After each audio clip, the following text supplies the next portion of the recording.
Welcome to lecture 26. So today I'll start with that example of RKHS. So and then we'll move towards Mercer's theorem and KL expansion.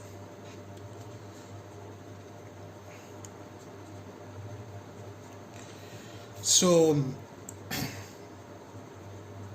first the example.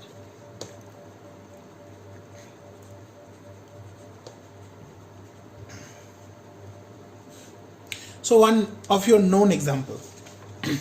So define the Paley-Wiener space, which we have discussed earlier also during sampling and all, or even Prolet spheroidal wave function. So the Paley-Wiener space H as H is a space of all such like function, say xt, which are member of that L2R. So this is a subspace of L2R. My support is the entire R, okay? And the support of the Fourier transform of xt. So I can write it x hat f is equal to minus w by 2 to w by 2,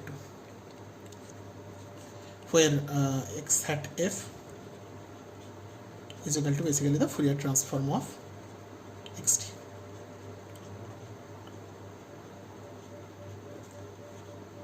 Okay. Now this Fourier transform is having a support which is between minus w by 2 to w by 2. So this is essentially the space of Paley-Wiener space, which is called, this is basically the space of band limited signals. So this is a band limited signal space.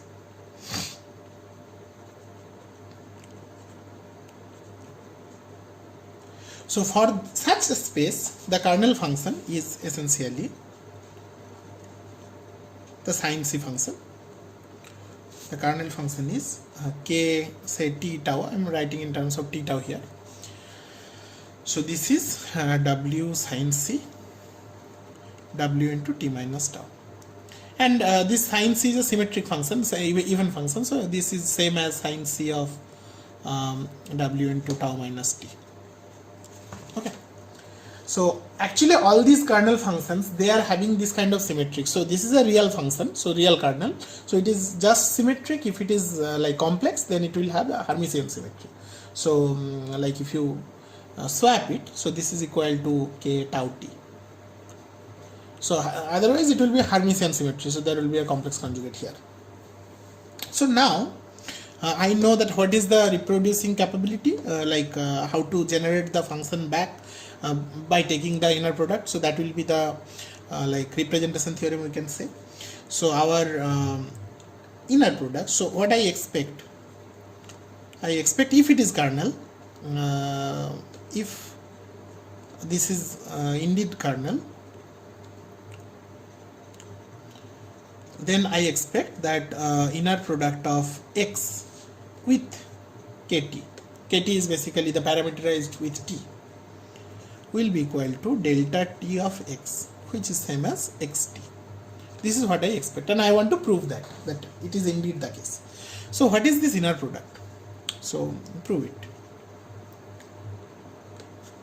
What is this inner product, x and kt? So this inner product is essentially the integral x tau, kt is basically so w into sin c, w into t minus tau d tau. Okay, so what the support? The entire support. Now we know that from our Plancherel's theorem. Plancherel theorem says that the inner product remains invariant. So it is same as x hat and kt hat same. Kt hat is the Fourier transform of kt, suppose. Now since this is the Fourier transform is only defined over this finite support, so the inverse Fourier transform xt can be computed from x hat f using the truncated Fourier transform, we can say x hat f e to the power plus I 2 pi ft df.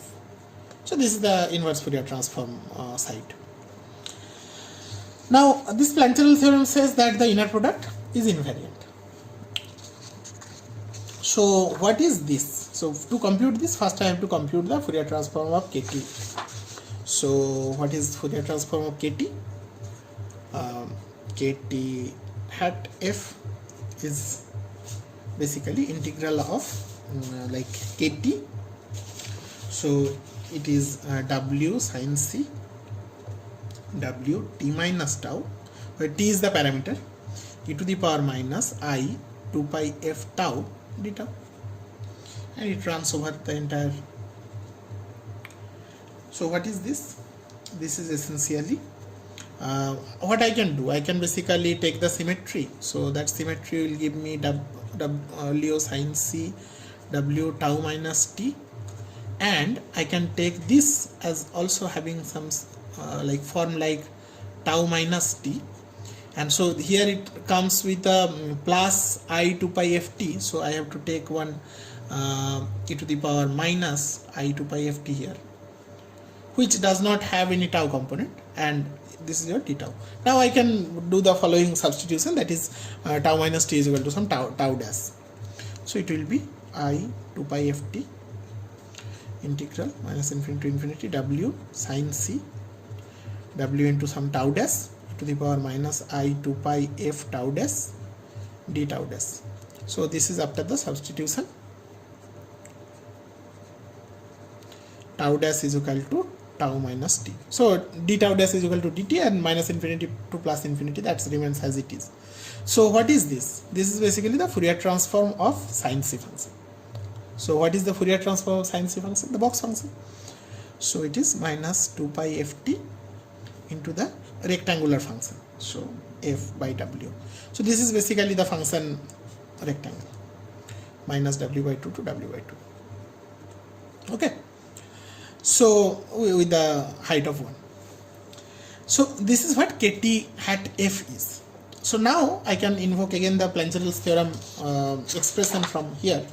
So this is x kt.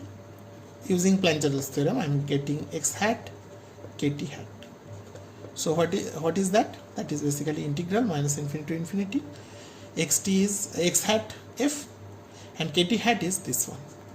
So inner product means that will be complex conjugate. So it will be e to the power plus I 2 pi ft box f by w df. Now this box will enforce the limit to be minus w by 2 to w by 2 x hat f e to the power plus I 2 pi ft df. Now what is this? This I have already written over here. This is the inverse Fourier transform formula. This gives you xt, and that is exactly what is delta tx. So proved. So this is indeed the kernel of the reproducing kernel Hilbert space. Our band limited signal space is reproducing kernel Hilbert space, whose kernel function is the sin c kernel. Okay, so this is one very nice result, one quintessential example we can say of Palevina space. Now I'll move towards Mercer's theorem, which will basically generate some like uniqueness and existence criteria of the reproducing kernel Hilbert space. But before going there, I need a little discussion on the operators. So in the last class I was talking about a few operators. Now some examples of a few operators. So today we will formulate a little like more depth on those operators, and that will be required for that construction of Mercer's theorem. So operator is basically a map from, here we are talking about operator on Hilbert space. Okay, so on some Hilbert space. So it is basically a map between two Hilbert spaces. Suppose this is some Hilbert space H1, this is some Hilbert space H2, and I am talking about some operator say T. So if this is some function in Hilbert space H1, this is some function on G, then I will write G is equal to basically TF. So the operator T working on F, and you are getting G.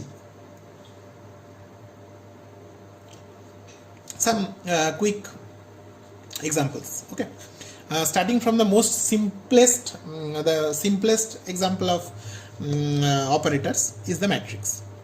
So suppose H1 and H2 both are, say, Rn, so n dimensional Euclidean space. So this is basically n dimensional Euclidean space. This is also Hilbert space, right?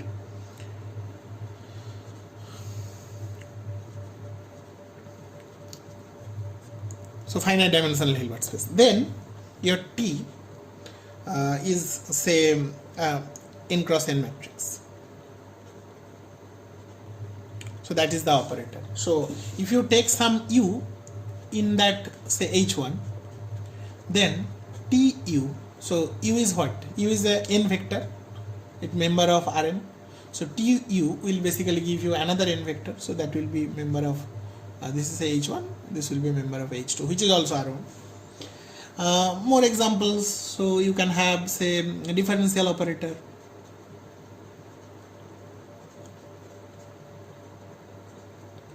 So suppose which is between, say, L2 to L2, or say continuous function to continuous function, or continuous function to some other arbitrary function. It may not be L2 also, because we know that if a function is discontinuous or non-differentiable, if you try to differentiate that, it will generate some infinity.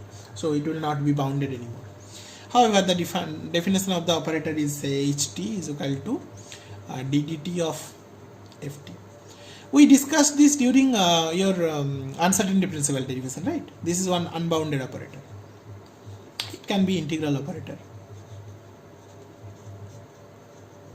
So integral operator is, say, gt is equal to integral minus infinity to t f tau d tau. So this can be regular integral, or it can be having some kernel as well. So I can write it gt is equal to integral over a support set S k t tau f tau d tau. So this is also integral operator which is having a kernel within it. There can be example like Fourier transform operator. So your gf, say, here, that is also having some kernel, right? Minus infinity to infinity, say, x. Okay, I am using the f here, so I can write something else. Yeah, so say ft e to the power minus I 2 pi xi t dt. So this is Fourier transform operator. There can be convolution operator. This is again I have discussed earlier. So convolution operator can be, say, gt is equal to, say, f tau h t minus tau d tau. So these are different operators. Okay, and now so this is basically all operators are some kind of generalization of this matrix multiplication operator. So we know that matrix multiplication is very conveniently analyzed using the eigenanalysis. So you want to do the same thing for regular operators. So you want to know that what are the different eigen values and like spectral analysis of those operators. So that will be really useful. Now out of all these operators, I want a special class of operator which we will use here. So you know, in matrix also there is a special class of matrix which are really important. For example, for real matrices, the symmetric matrix, or for complex matrices, suppose the Hermitian symmetric matrix. So you know the characteristics of those matrices are that they are having real eigenvalue and their eigenvectors are generate a orthogonal space. So all eigenvectors are orthogonal. So similarly, for a generalized infinite dimensional operator, the class of operator which has the similar kind of characteristics is called the self-adjoint operator. And I will show you that from the reproducing cardinal Hilbert space we will construct one operator which will be this self-adjoint operator on a Hilbert space. So this particular class of operator, it is extremely useful not only in signal analysis but also in many physics applications, and the most important one is essentially the quantum mechanics. So the entire quantum mechanics is developed on these self-adjoint operators. So what do you mean by self-adjoint operator? This is basically the generalization of Hermitian matrix. So it is essentially you have two spaces, and suppose it is working on the same Hilbert space. So this is H and this is also H. So it is mapping from one element in H to another element in H. So suppose this element is X, which is a function, and I am applying T here. So it goes to Tx. Now suppose there is some element here Y, and there is another operator which is say T star, and it takes it to T star Y, obviously.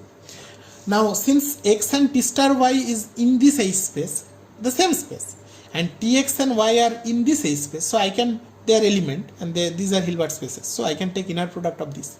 So if I take inner product of these two terms, that will become Tx comma Y, that is the inner product, and the inner product here is X and T star Y. Now if these two inner products are same, then we say T star is adjoint of T. Okay, and we say the operator is self-adjoint if T star is T itself.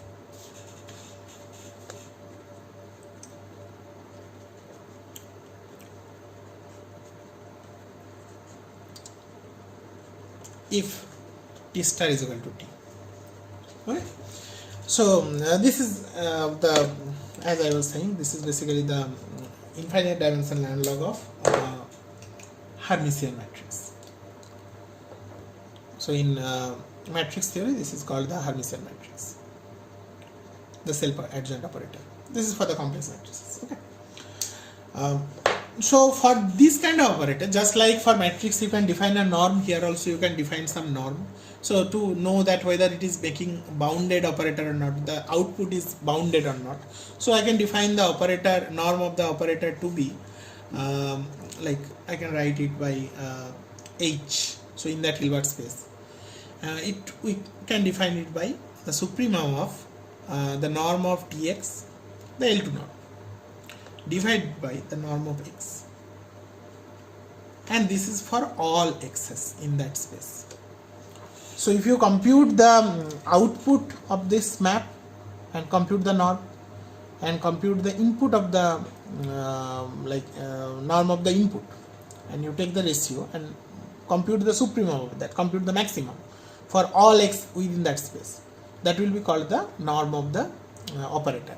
So if this is finite, then we say that the operator is bounded. And bounded operator means that whether you apply the operator on any vector on that particular Hilbert space, the output will also be within that Hilbert space, so the norm will not go to infinity. So is called bounded. So one example of unbounded operator I can give you from the examples I have shown you there. This differential operator, this is unbounded, because if you take differentiation, there is no guarantee that this function will be well behaved or integrable, etc. Those things are not guaranteed. Now, from this simple definition, I get the following theorem. So, which you know for the matrices, but I am generalizing it. That is saying that let T from H to H be a bounded self-adjoint operator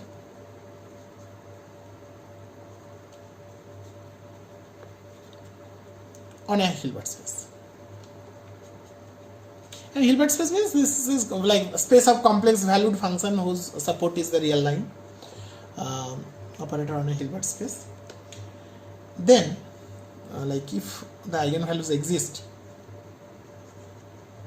or the spectral decomposition exists, there are different kind of spectrums. I have discussed in some class, I forgot which one, but right now I am working only on the eigenvalues and eigenfunctions exist. Then the followings are true. One is all eigenvalues are real, and secondly all eigenfunctions are orthogonal and orthonormal, basically, like I can generalize, are orthonormal. So this is a very powerful theorem, and it comes straight away from the definition itself. So I am quickly proving them. and these are like nice results, and you can basically get fun out of it. So proof can be, the first proof is very simple.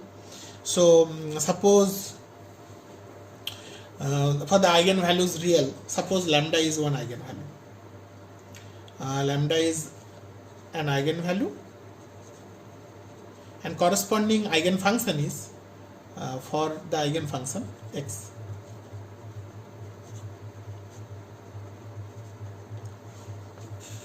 Eigenfunction x. Okay. Then the eigenequation is Tx is equal to lambda x. Obviously. Now look at this. Lambda into the inner product of x and x. So we know that inner product is linear on the first term and conjugate linear with respect to the second term. So this is same as saying lambda x and x. Now what is lambda x? Lambda x is equal to Tx. Tx and x. And I know that Tx x is equal to x and T star x. T star is the conjugate. So I'm writing the corresponding results. So this is from the linearity of inner product.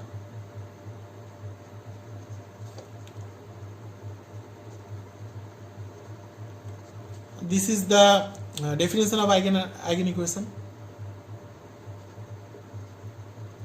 This is the adjoint. And now we know that this is self-adjoint, so this is same as x and Tx. So T is self-adjoint.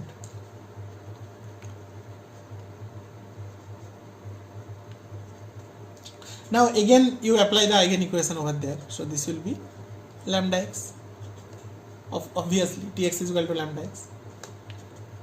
Now this is conjugate linear, so it will be equal to lambda conjugate. Now clearly for this eigenfunction is non-zero, say non-trivial eigenfunction. X is non-zero. Then I get lambda is equal to lambda star. So that implies what? This is the complex conjugate. That implies lambda is real. For only real this is possible. The second is we want to show that the eigenfunctions, they are orthonormal.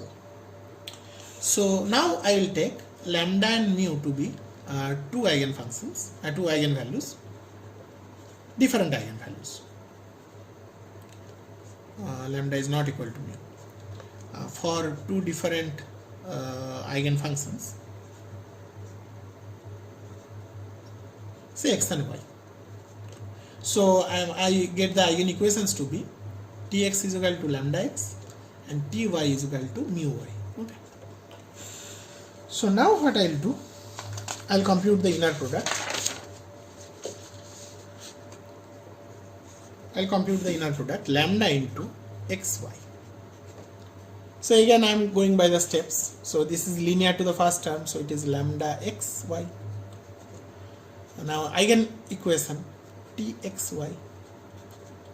This is like adjoint T star y, which is same as Ty self adjoint, and again eigen equation x and mu y. And now I get that this is conjugate linear, so it will be mu star, and mu star is mu, so mu xy. Okay.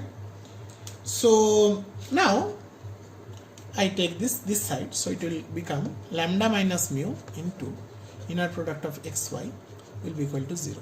Now at the very beginning we assumed that lambda is not equal to mu. So since lambda is not equal to mu, then obviously x and y inner product is equal to 0, or x orthogonal y, and you can take xy to have like unit norm. So without loss of generality we assume x and y are having unit norm. 2 norm is equal to 1. So then x and y are orthonormal, and x and y can be arbitrary, right? So all eigenfunctions are orthonormal. So this is some nice result. Really nice result. So with this I am moving towards Mercer's theorem. So going towards Mercer's theorem, I need the following construction of an operator based on the cardinal function. So define the the kernel is defined over say over S cross S2 say complex, that is the kernel, and we know that the kernel function is Hermitian symmetric. Hermitian. So define the operator TKF or some argument say dot I am writing as the integral operator over the support K dot X fx dx. So this is the integral operator which is with respect to the kernel, and this is the integral operator. So in the operator example, we already have given this example in that list. Okay, you see we have already given this. So that exactly that same operator I am defining to be Tk. Now from this this Tk I will show that this is bounded and self-adjoint. Bounded is simple. So if this k is L2, so this function k dot x is L2, f is L2. So Tk, the norm Tk will be of course bounded. So from L2 characteristics of k and f, boundedness is guaranteed. So this Tk is bounded.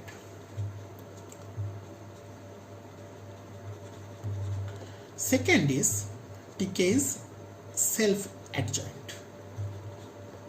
Why I am trying to show this? Because if that is true, then this Tk will have some eigen analysis, some eigen decomposition, and the eigen values will be positive, real. It will be real, and the eigen functions will be orthonormal. So for that,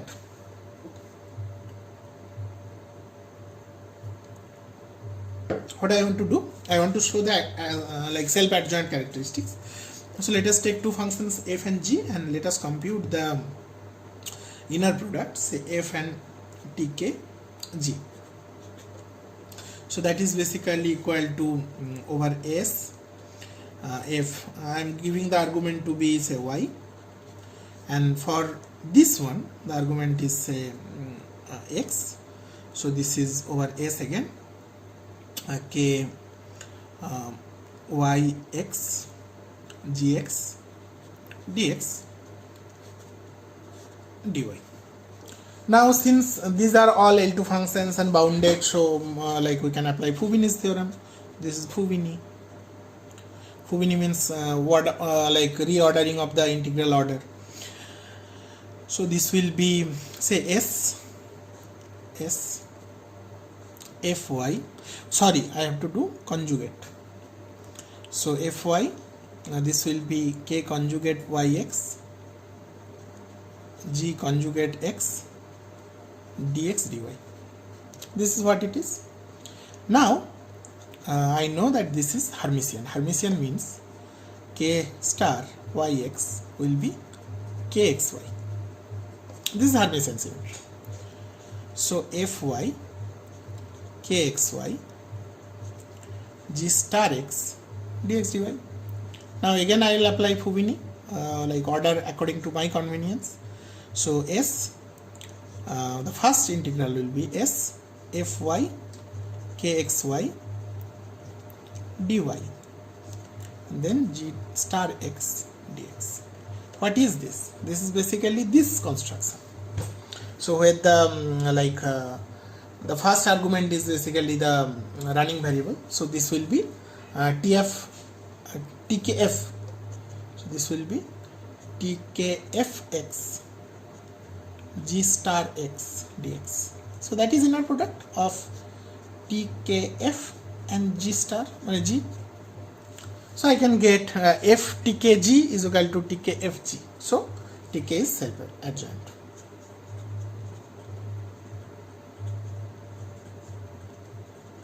And from the theorem I have just proved earlier, like regarding the bounded self-adjoint like operators, I know that this operator will have the corresponding result, that is like the eigenvalues are real and the eigenvectors are, eigenfunctions are orthonormal. This is not only real, this will be non-negative, because we have already shown another result, that is the kernel function is non-negative definite, isn't it? So the eigenfunctions are orthonormal.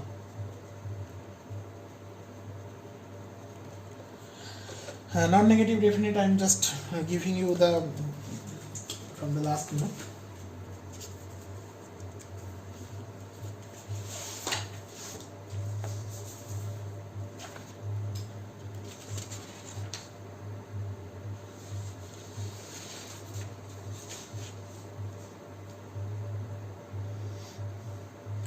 Yeah, so this since this k is positive, non-negative definite, then your like this operator is also over. So with this, one thing is understandable, that this the eigenvalues are real, and not only that, we will show you that if the operator, the kernel and the operator, they are also non-negative definite, then the corresponding eigenvalues will be not only real but also positive, non-negative. So that will lead towards the Mercer's theorem, and I initially thought that I could have completed the entire Mercer's theorem today itself, but it will be more appropriate if I begin with a new lecture. So the RKHS is finished up to this point, and in the next lecture, lecture 27, we'll work with Mercer's theorem and K expansion. Okay, till then, bye.